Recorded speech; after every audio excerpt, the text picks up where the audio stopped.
Also on the 5th, we have the Big Pig game, and this plays 1 to 4 players and takes about 40 to 60 minutes to play.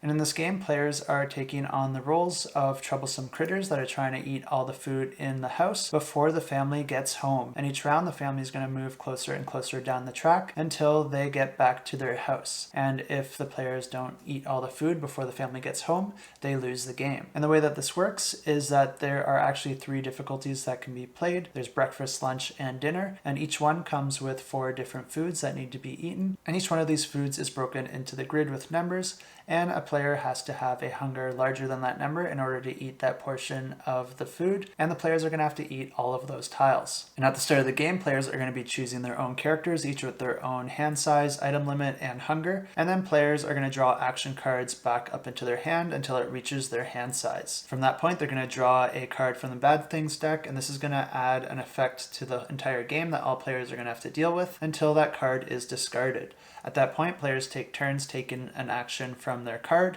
Each player has 4 actions and they take them one at a time, and once they're all exhausted for all players, the next round begins. And these different actions will allow players to gain new action cards and items and modify their hunger to eat more of the food available to them. Players are going to be attempting to eat as much as possible, and when they do that, they're going to be taking the tiles from the associated food. And a nice thing about collecting those is that you can actually spend them to augment your action cards to upgrade it for a more powerful ability. Gameplay continues like this until all the food is eaten or until the family gets back to the house. Depending on which one happens first, the players will win or lose the game.